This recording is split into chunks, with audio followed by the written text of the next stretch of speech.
Welcome to TEDMED Conversations. I'm Kelly Thomas, the Director of Scientific Content at TEDMED. I'm joined today by Lisa Sanders. Lisa, please share a little bit about your background and the exciting things that you've been working on since we last saw you for your TEDMED talk. Well, lots has happened since then.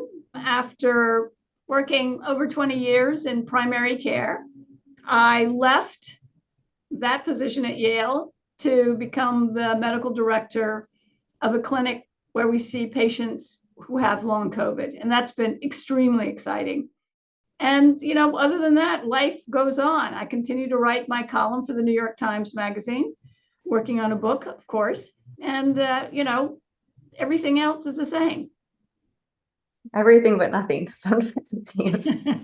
So before we talk about the clinic and your career, I'd love to touch base a little bit on the TEDMED talk that was so fascinating. And it was such a pleasure to see in person. So why is it that despite everything that physicians know about the body and disease, that medical diagnoses, especially for rare diseases, just still often remains challenging and elusive? Because there's so much to know in medicine. I really think that the internet in general has been extremely helpful because it gives us access to things that might not be on the top of our brains. And I think ultimately it's possible that artificial intelligence will help us.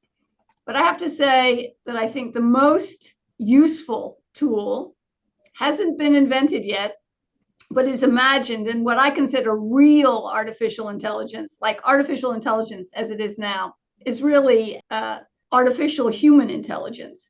I think that there's going to be a true artificial intelligence that's not human, where we can do, did you ever watch Star Trek? There was a doctor on Star Trek. He had a little machine. He held it over people and it could look into their bodies and find out what was actually wrong with them. When we have that kind of artificial intelligence, diagnosis will be a piece of cake. But until then, we have to depend on our minds to take us to where we need to go. And our minds are, I'm sorry to say, kind of limited compared to the amount of knowledge that it takes. So it's a process. You can't go straight from the most obvious. You can't look at a patient and say, you have this very rare thing. It's an odds-based kind of practice. You have to start off what's most likely, and then you can get to what's less likely. And that's going to be further down the line. So it's a process. We're still working on getting better at this process, developing tools for this process, but it's still a process. Are there any tools that you've come across recently that are helping you that maybe, even a few years ago you didn't have access to?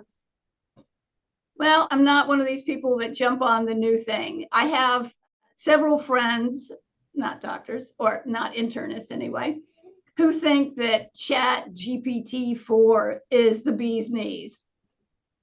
Maybe, but it's never really been tested. The testing that's been done is when they get the kind of cases that we give to medical students or residents, to pass their boards, or tests that I have to take every 10 years to pass my boards. So they're very carefully scripted cases, and all the important information is right there on the surface. It's never really been tested with actual patients, with actual lots of red herrings and stuff that isn't known or isn't offered immediately. Let's see what happens then. Definitely. And then over your career, do you have a case that stands out as the most challenging diagnosis that you went through? Oh, many. I guess the one that comes to mind immediately is a guy in his 50s who had been completely healthy his entire life, and then he got some sort of upper respiratory infection, something I can't quite remember, some viral thing. And he felt fine for a while and then became extremely short of breath and had a very hard time doing his usual activity. I think he was some sort of manual worker. I think he was not a construction worker, but maybe a foreman. He did a lot of walking and climbing around things, and he was not able to do it. And so when I examined him, he came to me with his wife brought a huge stack of medical records. So a lot of the research had been done already.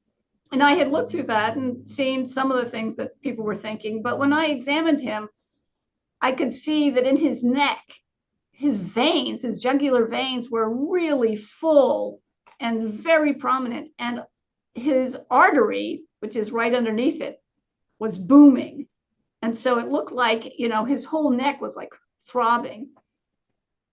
And that made me wonder, what was making his veins so big in his neck.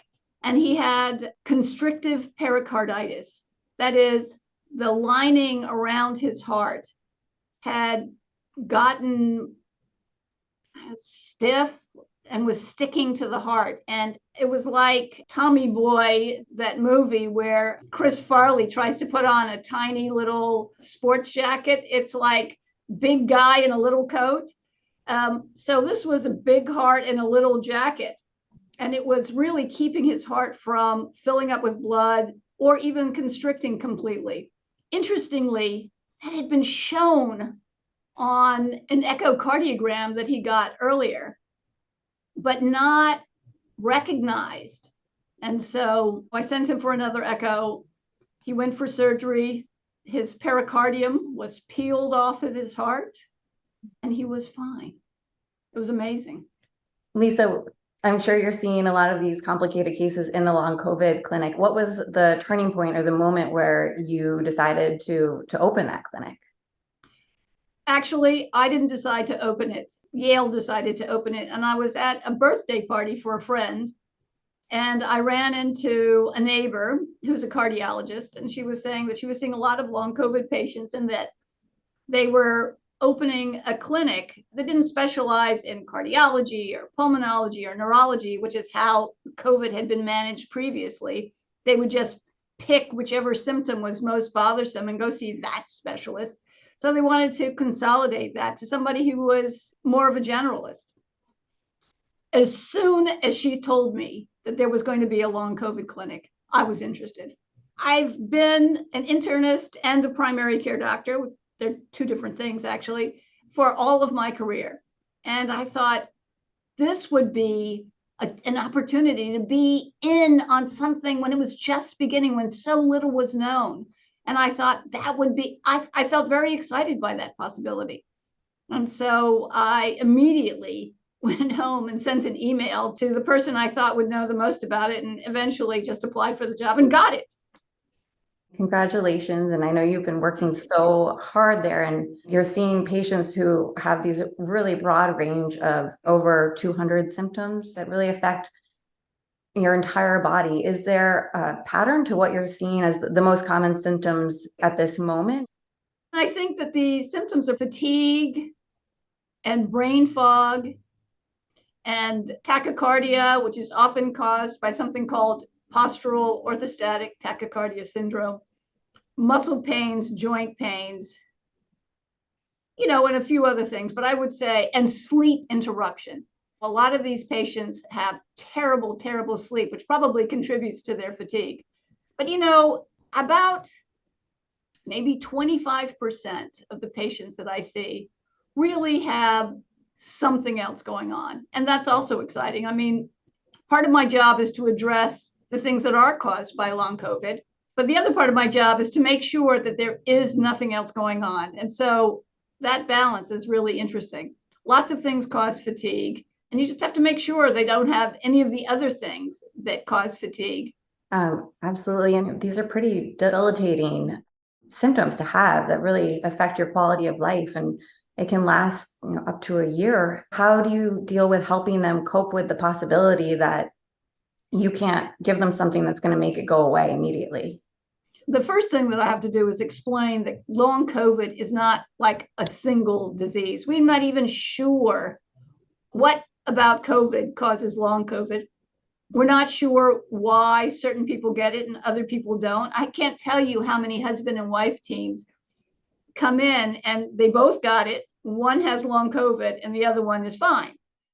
So we don't understand any of those things. So First, I make sure that they don't have anything else.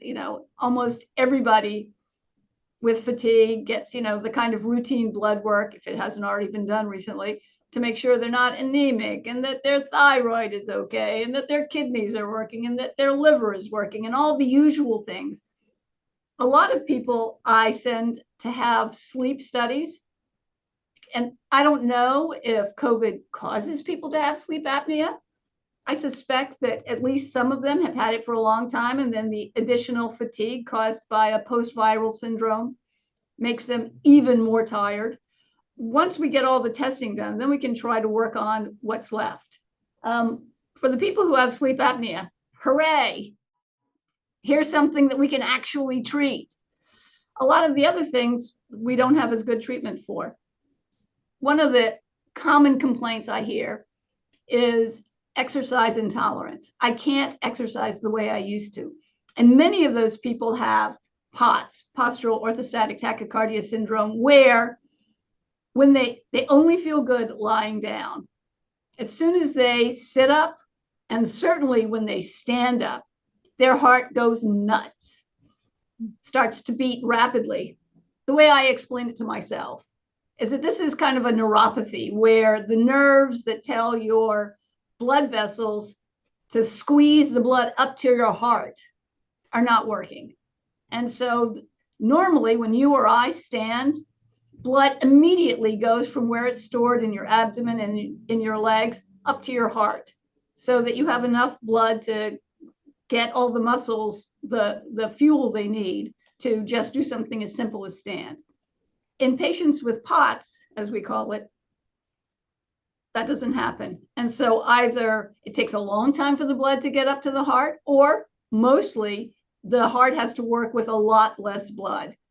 And actually, if you look at the echocardiograms of patients who have had this for a long time, their hearts actually shrink because they're seeing a lot less blood. There are lots of things we can do for that. The first thing we do is get them to wear compression garments and eat a higher sodium diet so that they have fatter blood vessels, so that it's not as hard to squeeze and there's more blood available for their heartbeat.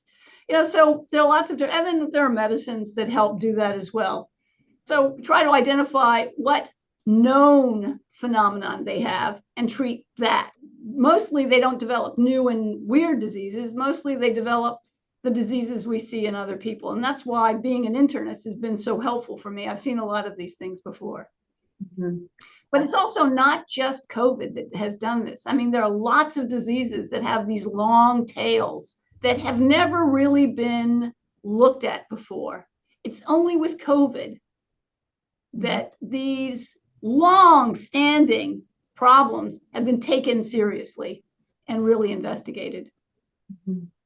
With patients that do have POTS or the sleep apnea, once they start a treatment for that, does it help relieve some of their other symptoms from long COVID? Well, it depends. Certainly if you have sleep apnea and your sleep is interrupted hundreds of times for, just seconds, most people who have sleep apnea, they don't even know they're waking up a million times a night because they're so tired. If you're that tired, it's obviously going to affect other things. It's going to affect how well your brain works. It's going to affect a lot of things. It might affect how you eat food. It might affect your digestive system. So my approach is to take it one thing at a time. Let's go with the low-hanging fruit and see what's left. And then many people feel a lot better, and then they come back and we take on whatever is left over. Sometimes the brain fog doesn't get better. And then we have to come up with a few, something to help them with that. Is there a treatment for brain fog? Actually, there are several. My first step is to send them to something called cognitive therapy. This is not cognitive behavioral therapy where you talk about how you get in your own way sort of psychologically. This actually does two things. First, it gives you some skills to help manage a brain that's only hitting on 6 cylinders. Then there are exercises that you do that they try to help you reconnect some of those synapses and get better. If that doesn't work, or if that doesn't get you back to fully where you were, we have medications that might work. There's 2 medications that have been studied, used together, that try to approach, we don't know what causes brain fog. I mean, like, is it inflammation? Maybe. Is it some change in the way your brain works? Many of the people who have brain fog actually have something that's very similar to ADHD. Their fog is really an inability to pay attention, to concentrate, to focus. And so one of my colleagues here, Dr. Fesharaki Zadi, came up with a 2-pronged approach to brain fog. First, something for inflammation, which is a medicine you might have never heard of called N-acetylcysteine, or NAC. And he combined it with a medicine that is a non-stimulant drug that's used to treat ADHD called guanfacine. And using those 2 has been shown to help people think better. And then there are other medicines that haven't been as well studied, but are sort of use the same ideas. Mm-hmm. So we do have some things. That's great to hear. It seems like it's a web of symptoms interconnected. And I'm sure it takes a whole team of different types of doctors, internists like you, and then other specialists. What does care coordination look like? Well, first, when patients come to see us, we try to have as much information about how their body's working as possible. So people who have respiratory problems, we send them to get full PFTs with our respiratory therapist, who's worked with long COVID patients, for years since long COVID started. Also, everyone is seen by a physical therapist, because virtually everyone, not 100%, but I would say 95% of the people that come to see us are terribly deconditioned because they feel so bad. They feel like they can't exercise. Also, if you look on the internet, there's a lot of sites that say don't exercise no matter what. So we have them seen by our physical therapist. We also have them seen by our social worker, because first of all, having a terrible chronic illness like this, especially since so many of these people were previously pretty healthy, has a lot of effects on their finances and on their mood. Plus, we know that for sure that people who have had COVID often develop new depression or anxiety, not because they were sick, but because COVID actually does something in their brains to trigger these things. So those 3 providers see patients before I do, and then I see them. And then if they need subspecialty care, like if they have something that's beyond something that I don't recognize, or they've gone through all the therapies I have available, then I send them to many specialists who've already seen a lot of long COVID patients. I have a cardiologist who's been seeing them for the last 3 years. Actually, it's the cardiologist who told me about this clinic. There are a couple of pulmonologists, lung doctors, who have been seeing these patients, a couple of neurologists, and then, endocrinologists. I mean, I have all of Yale to reach out to help me with these patients. And it's really been a very collaborative and exciting practice to be in right now. Absolutely. Is there collaboration also between your long COVID clinic and medical research scientists who are investigating biomarkers that can help with the diagnosis of different symptoms of long COVID? Certainly, I work with the people who are here at Yale who are working. There are 2 specialists who are leading groups that are looking into different aspects of long COVID. So, and I'm open to more. I'm starting a blog that will start in December. And as part of that blog, we'll have research studies as we see them come up, we see them start, so that people who come to look for our help can see places closer to them. We get, people reach out to us from all over the country. And of course, it doesn't make any sense for people to come to New Haven to get care if there's care that can be obtained closer to home. But we try to facilitate them getting connected to care. And then we try to facilitate them finding out about other studies that are being done. What my blog is going to focus on is what's new in long COVID. And hopefully they'll be able to stay updated that way. That'll be incredibly helpful. How many clinics are there across the country? We have a list of, a couple of hundred. but a lot of those have closed down because people are so over COVID. COVID is not over us, but we are over COVID. And so people feel like it's not needed anymore. And I couldn't disagree more. It's not just COVID that causes these post-infectious syndromes. We know that Lyme disease can cause this kind of post-infectious disorder. Mono causes this long thing. And there are a whole bunch of other diseases. I know of, 20 or 30 that have this. Even the flu can have this long tail. And there are a lot of people who go to their doctor and their doctor goes, that was ages ago that you had the flu or mono. You should be better by now. But they're not. And I think that a clinic that is focused on these long tails of infections is totally necessary. We'll see if they survive.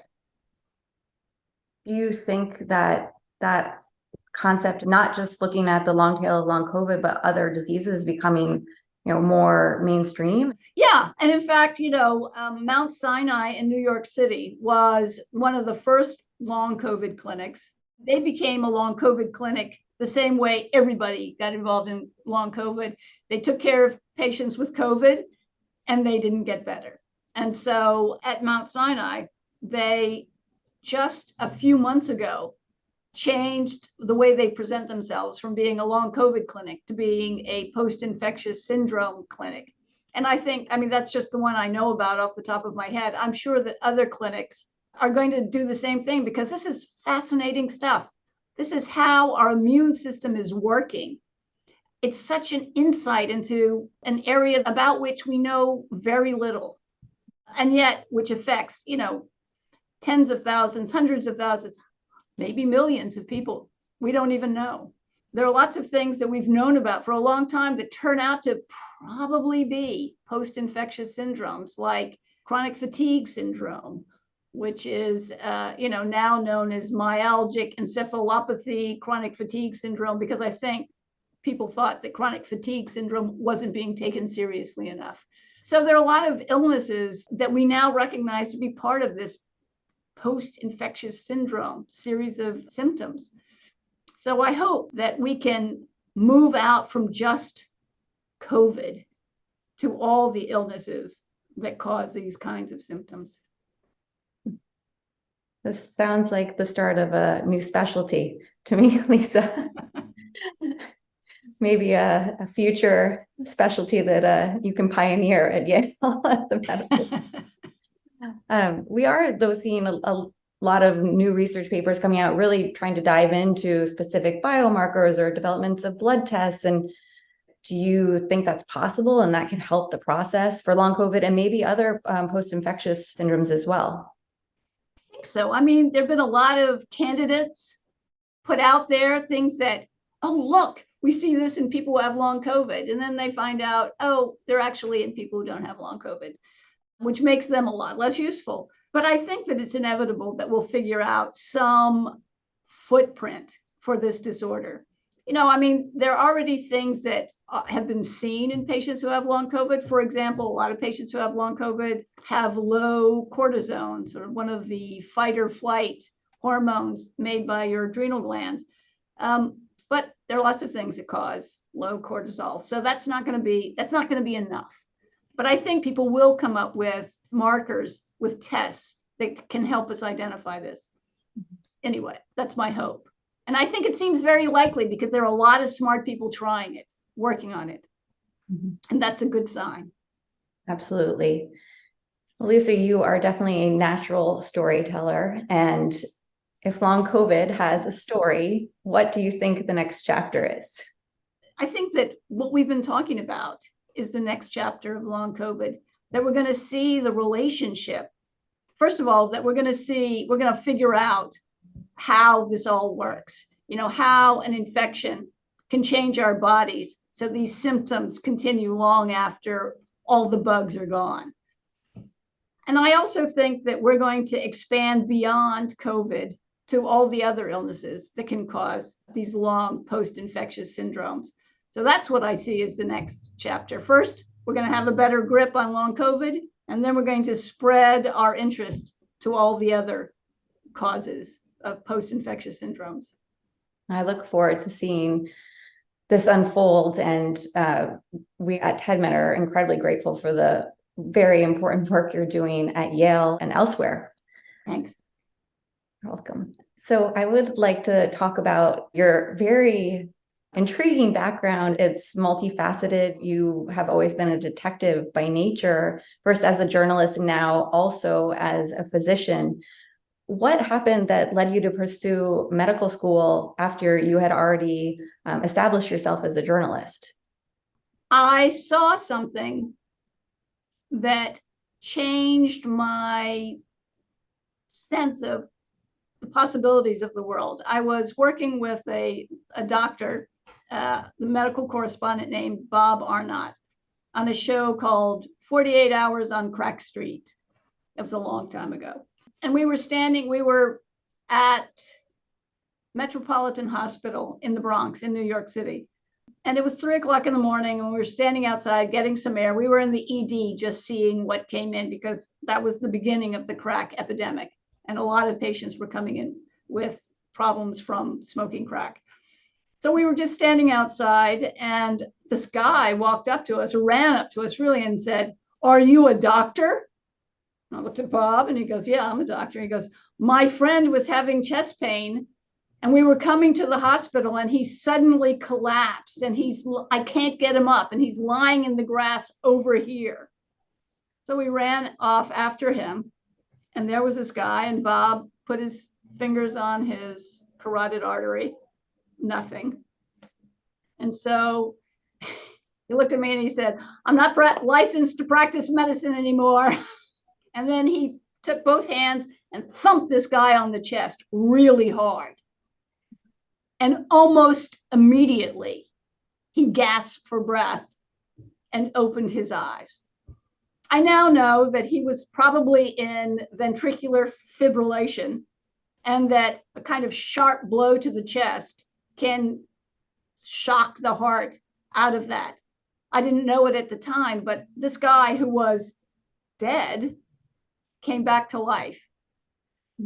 And it occurred to me that I was never going to be able to save a life like that. And actually, up until that moment, I didn't even know that was something that I cared about. I mean, it's not like I didn't know there were doctors. It's just that I'd never thought about that with respect to what I could do. And it just planted it in my mind, and it percolated there for a long time. It took me about another 5 or 6 years to think, oh, maybe I should go to medical school. But it finally dawned on me. It sort of finally took roost in my brain in a meaningful way. And I thought, maybe I should go to medical school. Maybe I should try to save people's lives. And it was a great decision. I've enjoyed every step of the way. That's an amazing story and an incredible transition. If you could have gone back in time and advised your younger self, would you have said something that would have caused you to realize that earlier in life? No, absolutely not. You know, the practice of medicine is something that is filled with uncertainty. And I could have never managed that uncertainty straight out of college. I just couldn't have done it. And it's not just me. I mean, I think a lot of people who go straight through high school, college, medical school, residency, the real world, they also have trouble dealing with uncertainty. And so what you see is people going into teeny subspecialties where they feel like they can master everything that is known about something and never have to deal with uncertainty. Of course, that's a false goal. I mean, there's always uncertainty. Between the complexity of the body and the limitation of what we know now, there's always going to be a lot of uncertainty. But it would not have felt comfortable to me right out of college. I really appreciated what I learned in my careers after college and before medical school. I think they helped me prepare for the doctor I wanted to be.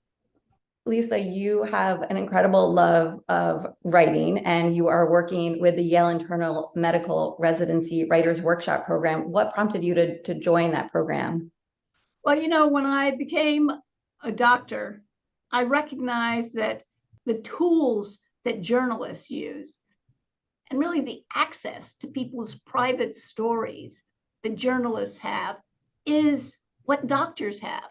We use a lot of the same tools, and for a diagnosis to make sense, it has to sort of make story sense in a strange way. The same way when you read a story and you feel like, oh, that didn't work at all, that doesn't make any sense at all. That same sort of critical power comes into play when you're making a diagnosis. And so to me, it seemed obvious or inevitable that doctors should be storytellers, should be writers. A lot of doctors come to medical school with, maybe they wrote when they were in high school, maybe not, but with an interest in storytelling.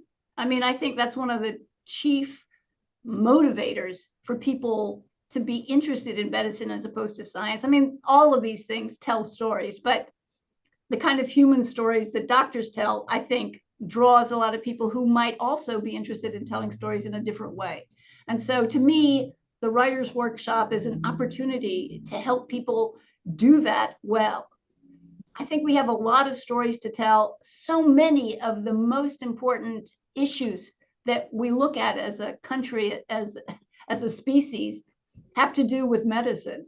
And I think that we doctors should be the experts. But in order to be the experts, we have to be able to get out there and speak and tell these stories and write these stories. So to me, that was a very exciting opportunity. And I got to work with some great writers, and, and I feel like the world is now filled with writers that have passed through the Yale Writers Workshop and are out writing and publishing and telling stories.